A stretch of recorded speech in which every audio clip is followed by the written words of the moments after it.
We are going to have a keynote address from Prof Haroon Bhorat, who is Director Development Policy Research Unit at DPRU at the University of Cape Town. So please, ladies and gentlemen, please help me welcome Professor Haroon Bhorat.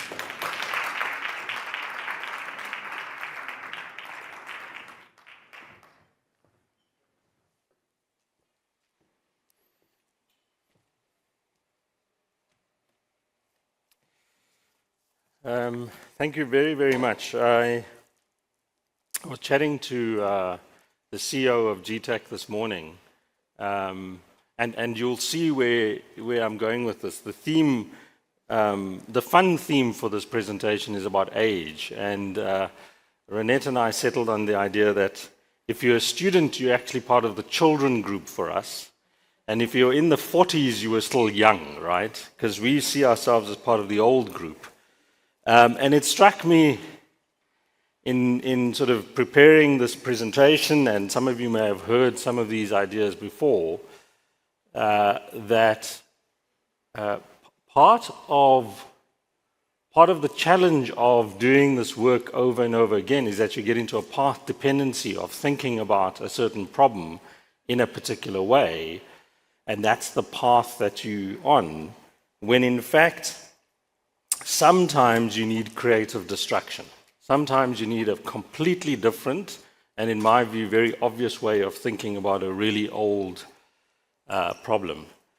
And that's really the focus of what I'll try and do today, which is to take you a little bit on a journey, and an intellectual journey, hopefully, on why I think we have been approaching the problem of excessive, and we being researchers, all of us included, approaching the problem of excessive unemployment from the wrong angles or thinking about it in the wrong way.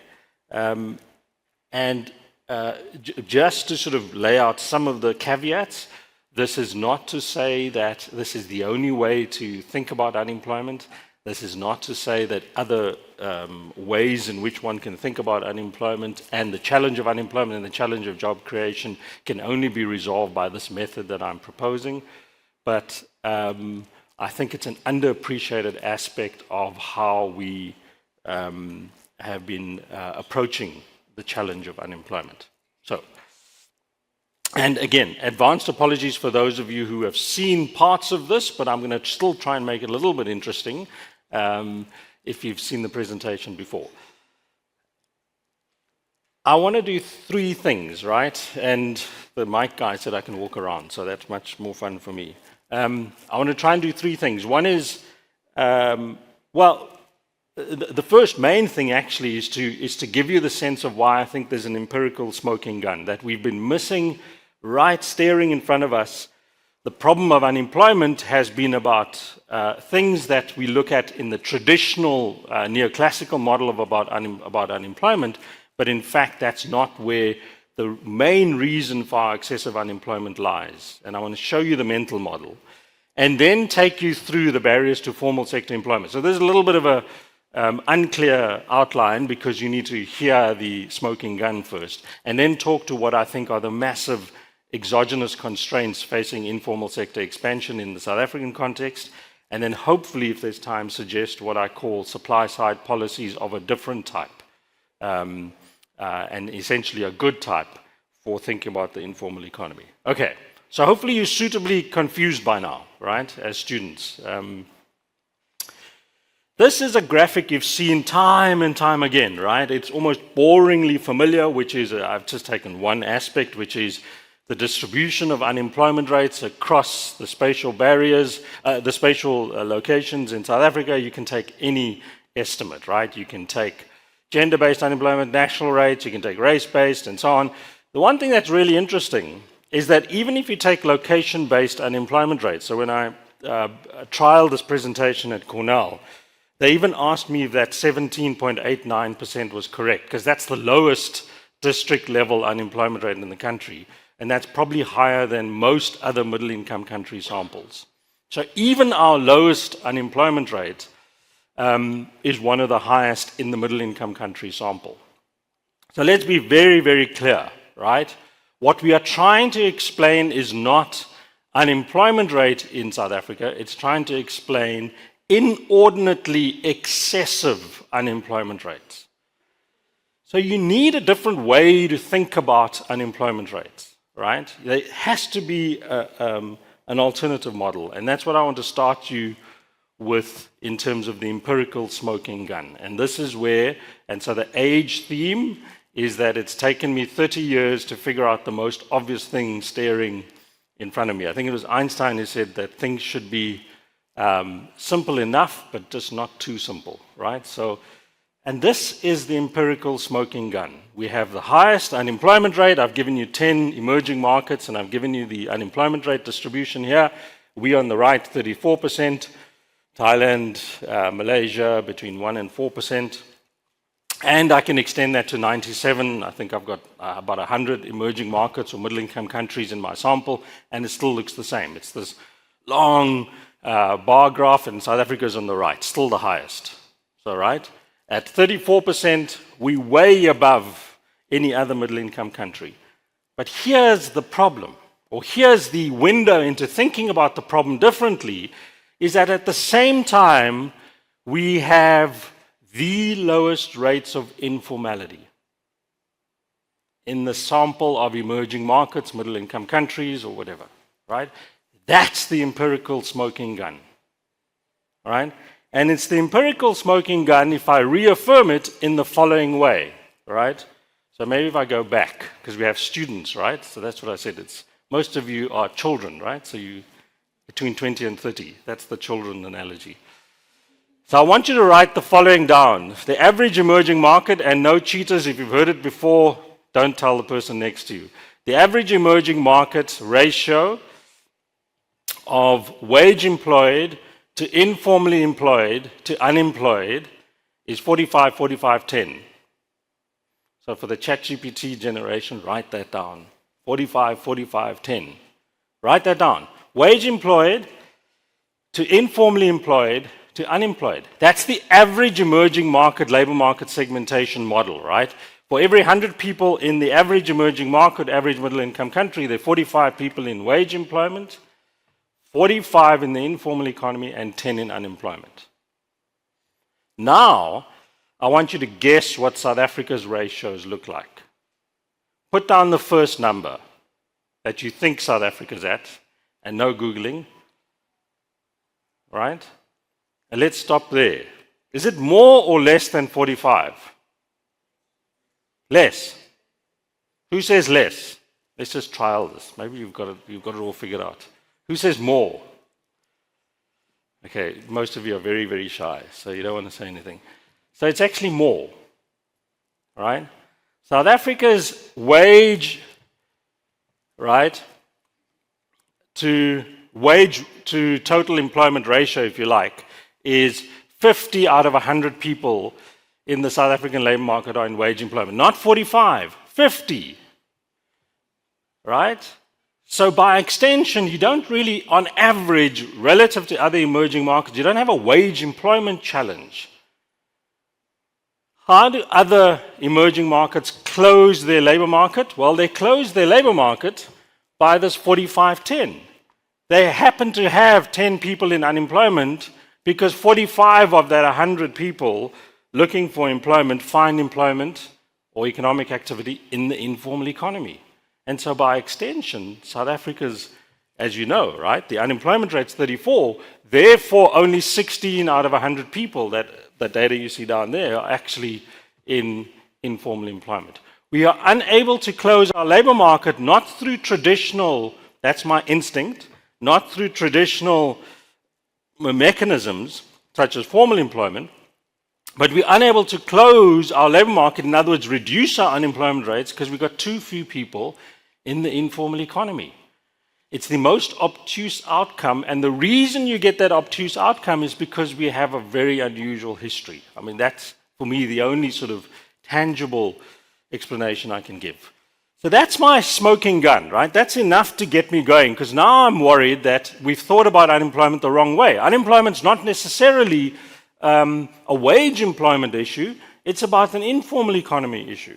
So now, And I sent these slides last night to Marie, and these two were inserted because I didn't know if I should put it in, and then I took it out, and then I put it in. So let me go with it, right?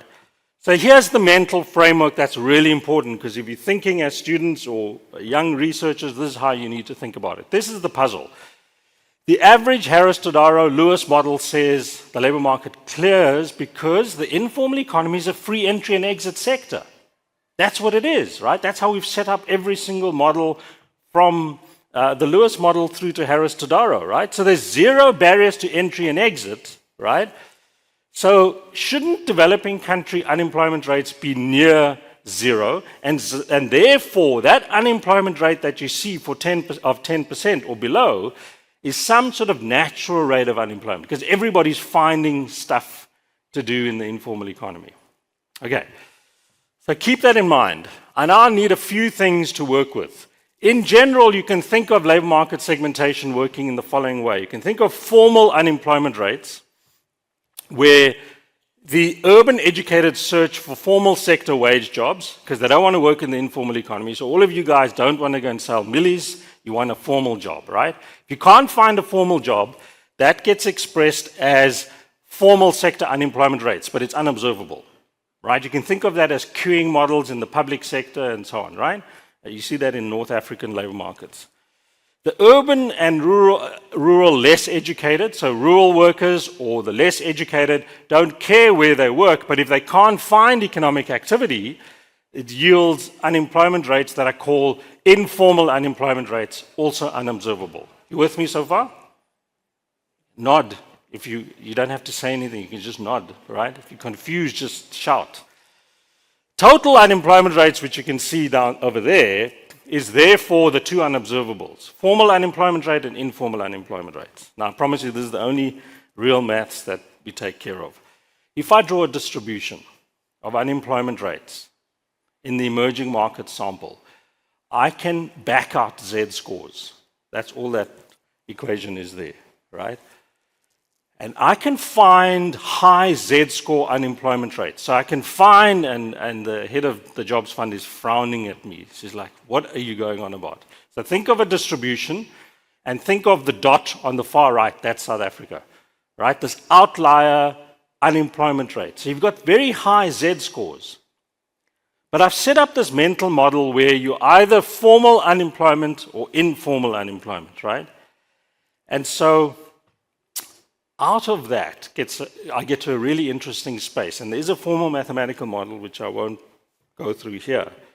But what you can do is you realize that if I have very, very high open unemployment rates, because that's all I observe, right? I don't see the formal and informal. I know it must be a function of very, very high barriers to formal employment, labor regulation, so the stuff that you know, right? Unions, high wages, employment elasticities, all of that, right, should explain unemployment rates if they're really, really high. Yes? You with me? I call them BF, not best friend, but barriers to formal employment, right? So if my UF, my formal unemployment rates are greater than the mean for the full sample, that's that outlier, that must be conditioned on the fact that the barriers to formal employment in my country are higher than the overall barriers on average. That's just another way of saying it must mean that we've got excessive labor regulation, very strong trade unions, yes? Very high or low employment elasticities and so on. Those things must be working really, really hard to raise the barriers to formal employment to yield high unemployment rates. But it's also possible that I've got high barriers to entry into the informal sector. And that's that same equation. I won't go through it now. I'm using up a lot of my time here. Here's my backdoor.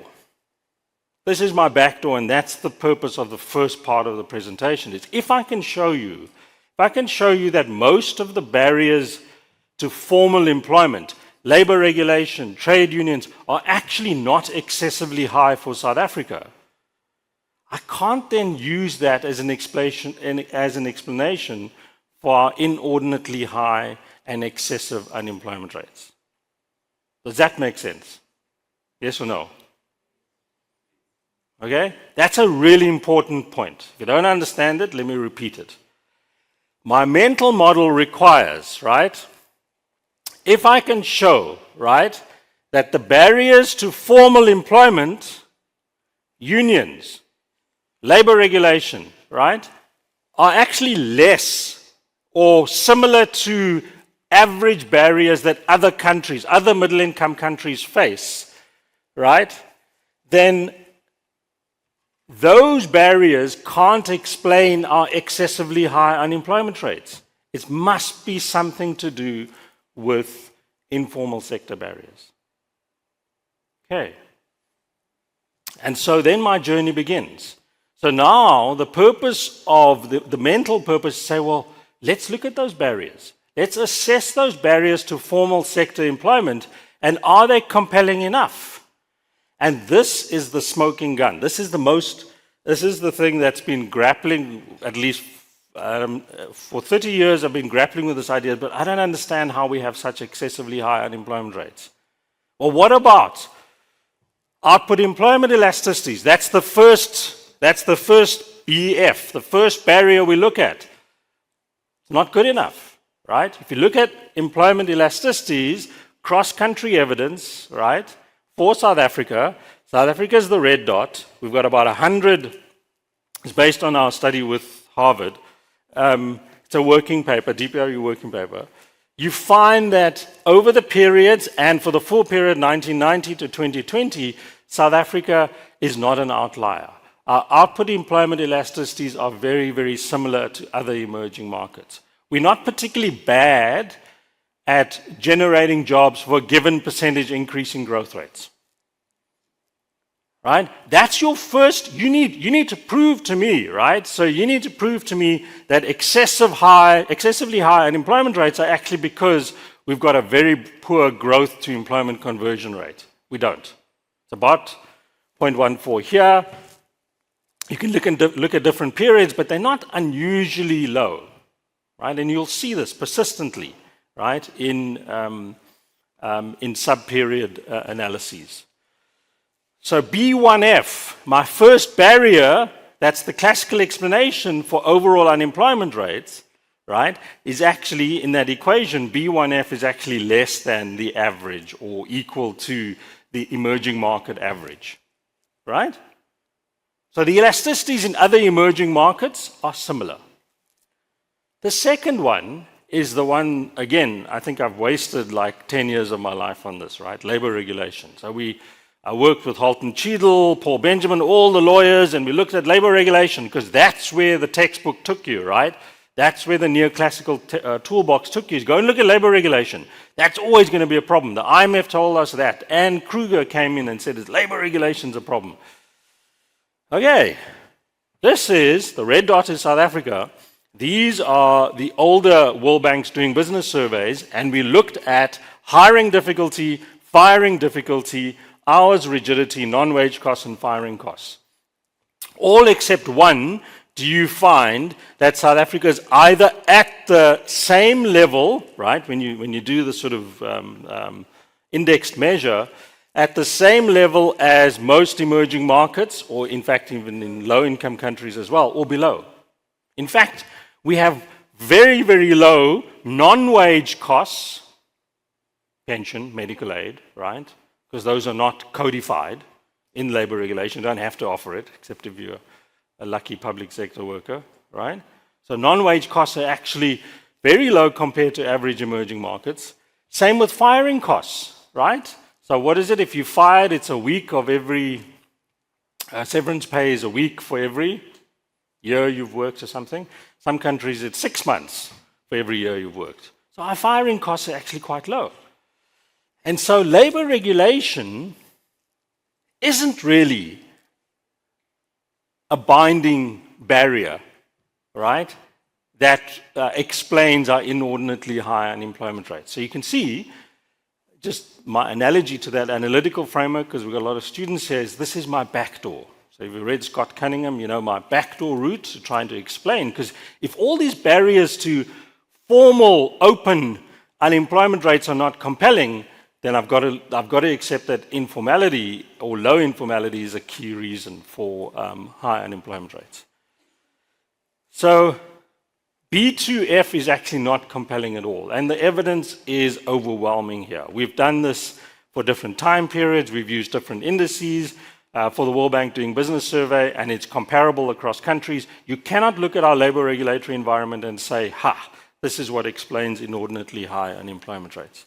Now, the one that's a little bit more, gives a little bit more oxygen, if you like, to unemployment rates being elevated is the sort of mixture of wages and unions. And in my next slide, I'll deal with minimum wages, but let's just deal with wage formation and trade unions. So firstly, the trade union wage premium. So those of you who've done the sort of classic earnings function stuff, you'll know that the union wage premium, right, is the one that you look at to say, is it really, really high to explain strong unions and so on?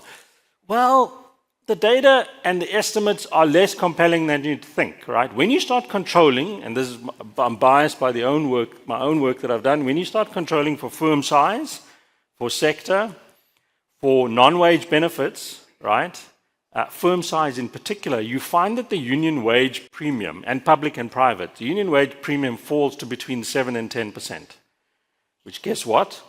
If you go by Richard Freeman's characterizations of union wage effects, it's about similar to most other similar developing countries. So middle income countries, the union wage effect is about between 7 and 10%. So we don't have, by the wage effect, very, very strong unions that are setting up these high barriers to entry and preventing the unemployed from taking jobs. It's not compelling enough. In fact, the work done in particular by the late Martin Wittenberg shows that a rising labor force participation rates in the early post-apartheid period, rather than wages and unions, actually are a key explanation for high unemployment rates. There's an excellent paper. Do yourself a favor and read Dieter van Fintel's paper, who shows that the real binding constraint that he sees operating for in terms of wages is for highly educated workers. So highly educated, high-wage labor markets is where wages become an issue, maybe for public sector workers and so on. Fedeker argues, don't forget about market concentration. So for those of you who've worked in that area, an industrial organization, you'll know that we have highly concentrated output markets. And that also explains price and wage formation. So there's a little bit of evidence that wages and unions may explain some of the excessively high unemployment rates, but they're not compelling enough. At least they don't explain 34% unemployment rates. Minimum wages, again, spend half my life on this, right? Also show very little evidence, despite aggressive wage hiking, and we can see that in particular for agriculture, real wage hikes through the CPI plus model. I think the 40% violation of the minimum wage explains the lack of disemployment effects, but outside of agriculture, there's very little evidence, and you see all the literature to show that minimum wages are excessively high. They are at 50% of the median, but given 40% violation rates, you end up with very benign disemployment effects. So they don't explain sort of massive job losses in the first instance or open unemployment rates, because you've got these excessively high national minimum wages or in the past sectoral minimum wages. So we don't really have compelling information.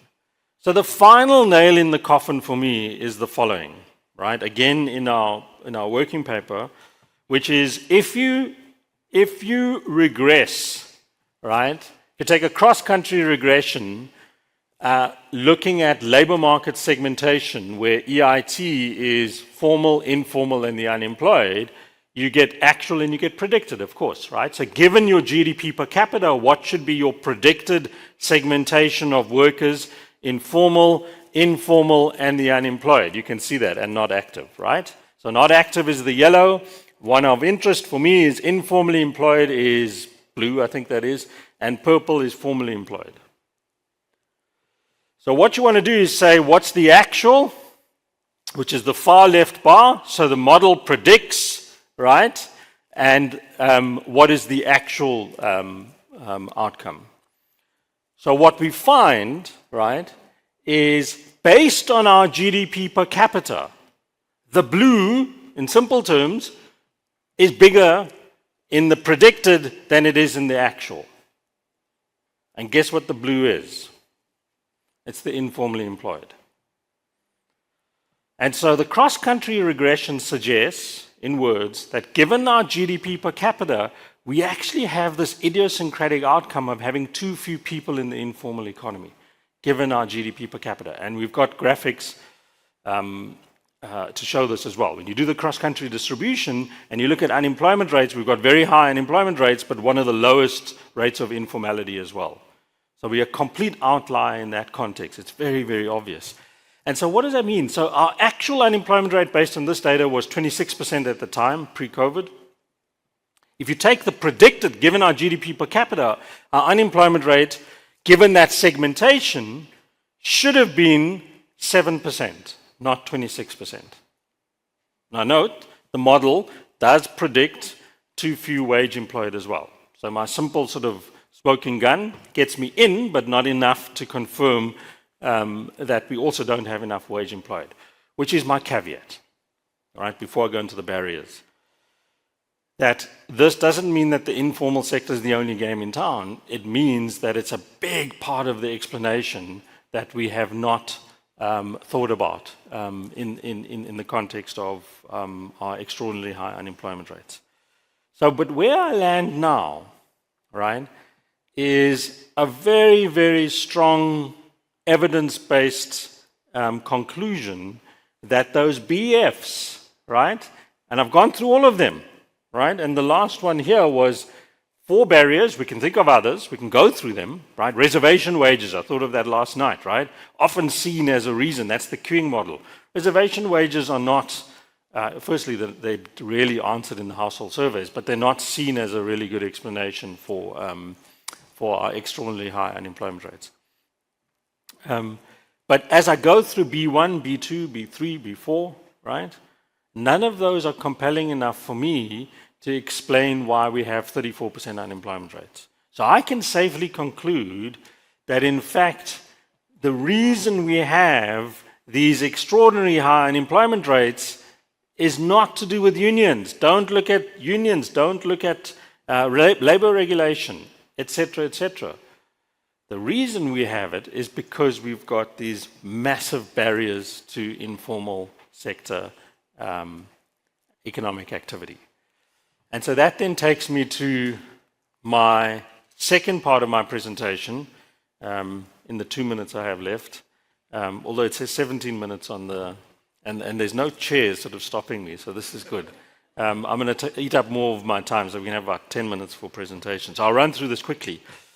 This is, I don't have comparative evidence. So what I really need is I need to show that the constraints to informal sector expansion are much higher for South Africa compared to other middle-income countries. I don't have that data. There's no World Bank doing business survey data set that I can compare. There are no sort of employment elasticities or wage premia. I can't do that, right?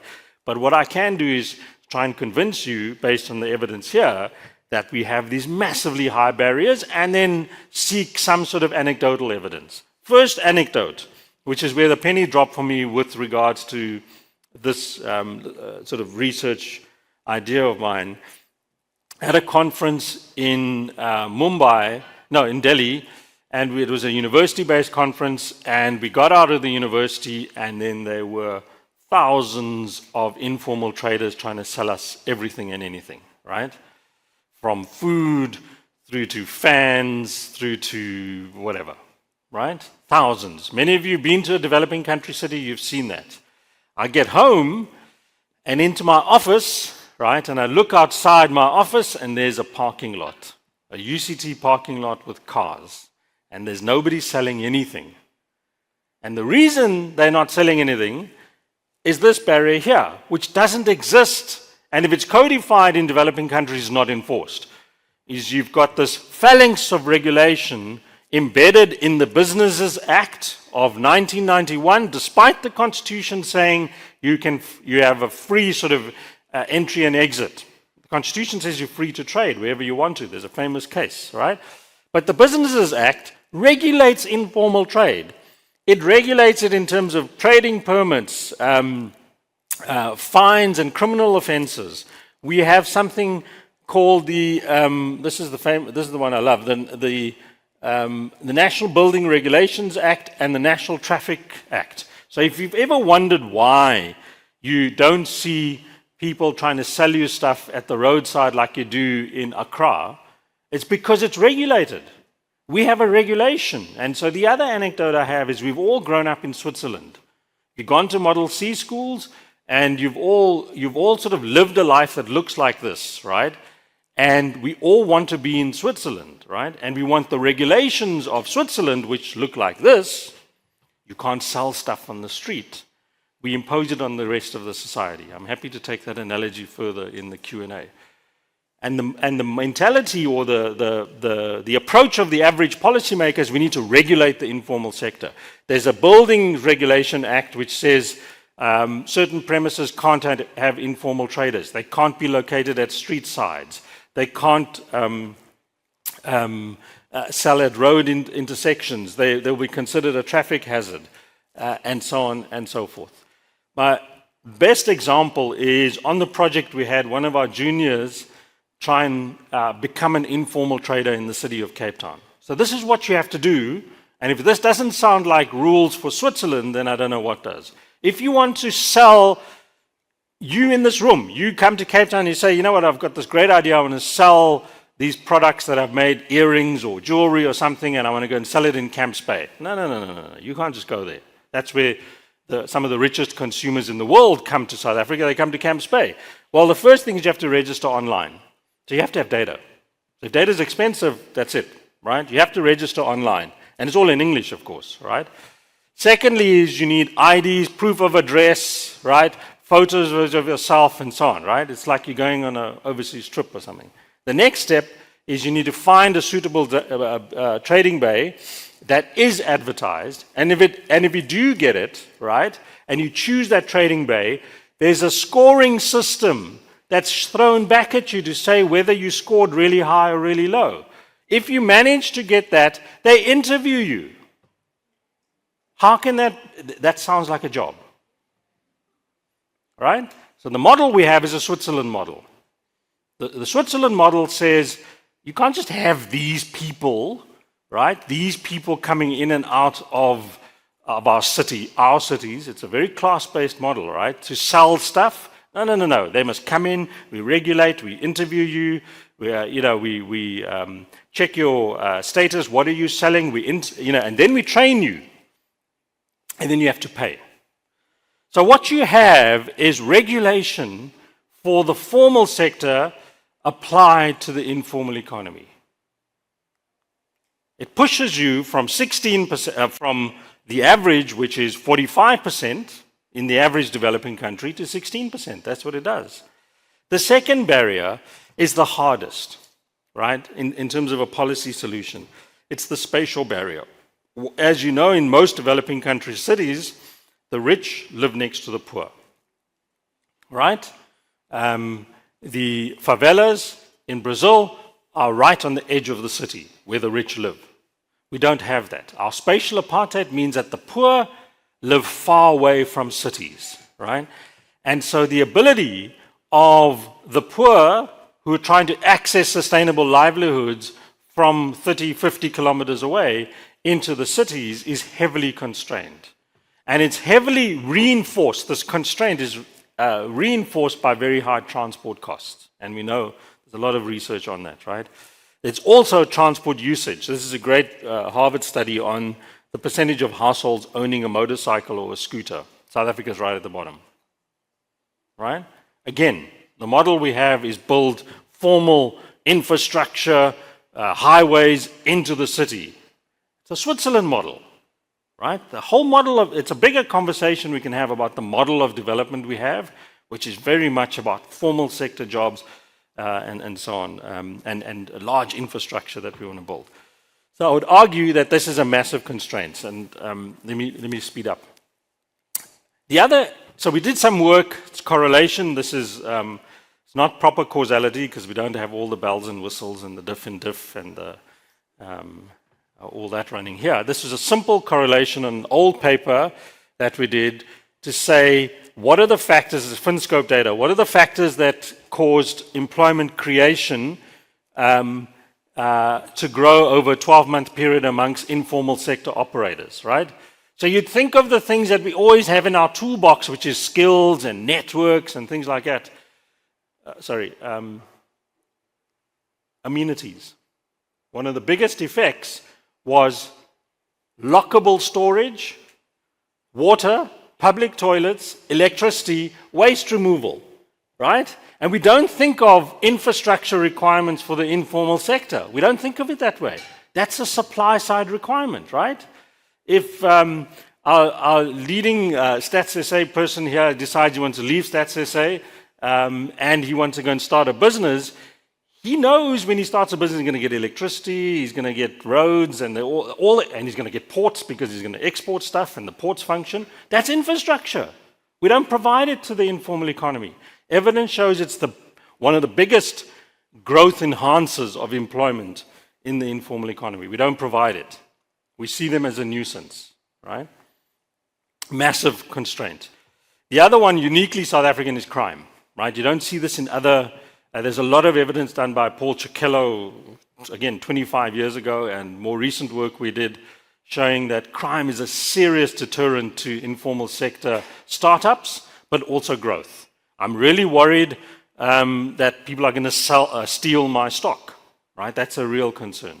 Okay, there are all sorts of other constraints that we can talk about, but that led then, and again, it's a mushrooming project, so I'm welcome to take ideas, and we're still grappling with it. And if you think there's an RCT lurking there, there is, so that's the next stage. But you have to then start thinking about supply-side economics of a good type, right?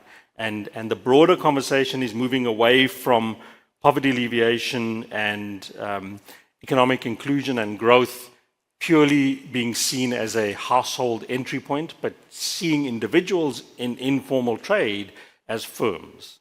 And so back to my point about how you can think about supply-side economics in terms of firms. What you have here is a firm support package matrix, where the columns refer to firm size, from survivalist firms right through to large firms. I want to take you to infrastructure.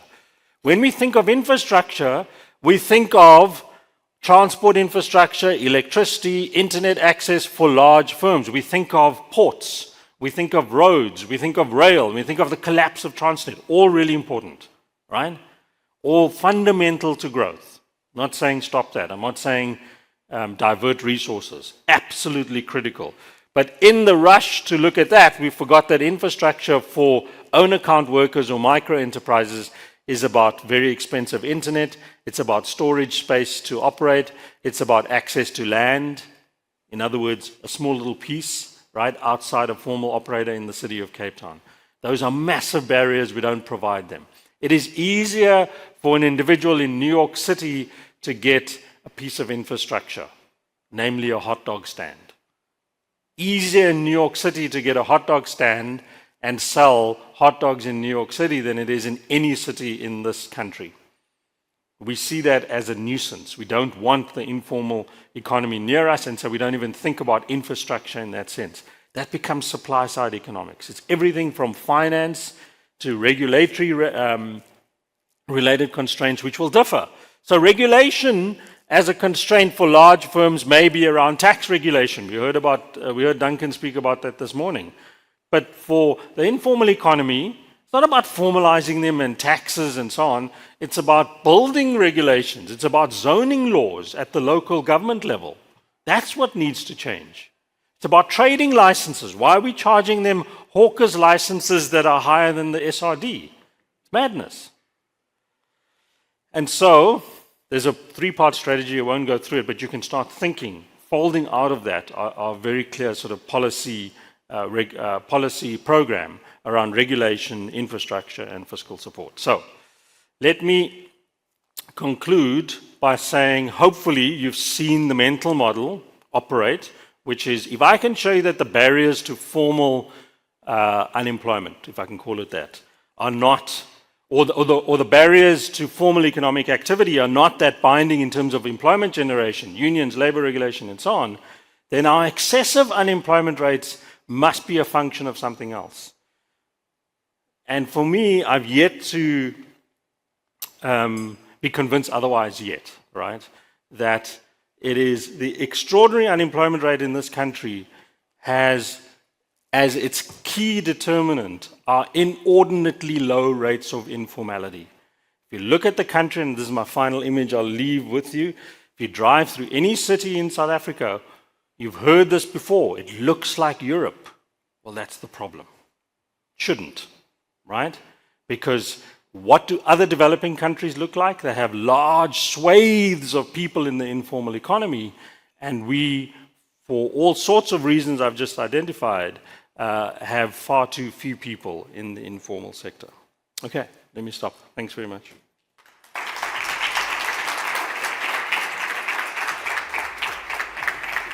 Thank you so much, Prof, for that presentation, quite a clearing comparative analysis of where we are compared to the rest of the world, particularly the emerging markets. And I hope you can make sense of what Prof was talking about. And with that, we'll open up a Q&A if you have, typically we don't have questions for keynotes. Keynotes are mainly for you to digest and start thinking broadly. So just going to take a few questions, Prof, maybe one or two in line as well. We do have questions. And maybe to the mic can walk around the room here. But maybe to start off, there is one from Iman that came in online that asked you that in your presentation you did show the hiring difficulty that South Africa faces. Well, the hiring difficulty, but for South Africa, this was above countries. Why was this not a barrier, Prof? That is from Iman online. And we can take two questions in the room without any preference. The mic, you can go to whichever hand went up first or whichever you're comfortable with. Two questions and then we'll close it at that. Hi there, Prof. Just a quick question, and this is more related to your paper itself. Your headline reform, or the most intuitively feasible one, is deregulation, dismantle the whole licensing and zoning edifice. But you also warn of a race to the bottom that killed exactly that in the early 90s when you had cities push back. So if the binding constraint is really municipal or city-level political economy rather than the laws themselves, is deregulation actually a lever that can be pulled?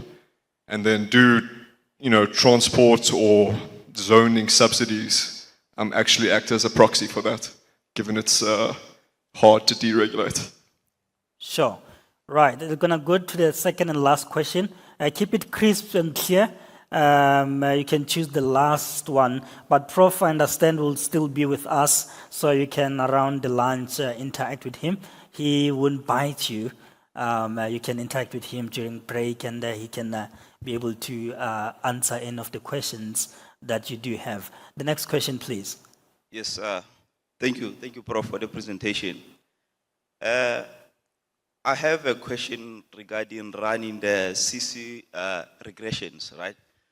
And I heard you talking about the legislative constraints and others. I don't dispute any of that.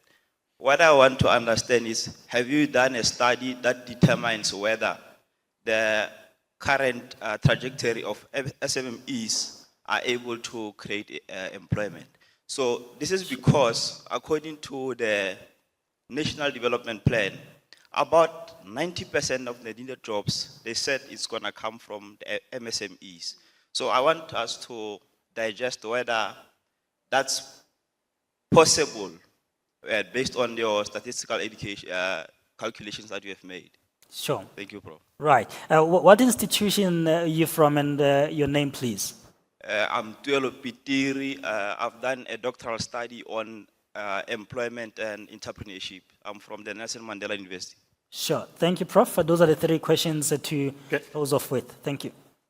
So the hiring difficulty, the online question, is principally a function of the transition to contract and part-time work. So what was happening is with the rise of temporary employment service providers, what they call colloquially labor brokers. So what we did over the years, from I think from about 2000 onwards, is tighten up the regulations around part-time work and contracts and so on. So that's what the hiring difficulty picks up on, is the inability to roll over contracts indefinitely and so on. So I like the deregulation question because it allows me to expand on the policy option, right? So it's not a 0-1. And I think you're exactly right that embedded in the presentation is, which I didn't mention, is we did deregulate in 1992, I think it was. We deregulated. So the Business Registration Act took away all these constraints. Municipalities felt overwhelmed. I mean, I don't know what that means, felt overwhelmed. I don't know if it was a political economy decision or whatever. And so the walls came up. So we went back to Switzerland. So those, right, we're like, no, we can't do this. We're not Mumbai, right? We're not Sao Paulo. We're Switzerland. So we're going to put up all these walls. But there is a midway. So I think the idea that suddenly chaos will ensue if you remove all the regulations. Chaos meaning, in my terms, would actually be a good thing, right? But I think you probably will see an inability to cope with large hordes of small traders on beaches, in cities, and so on.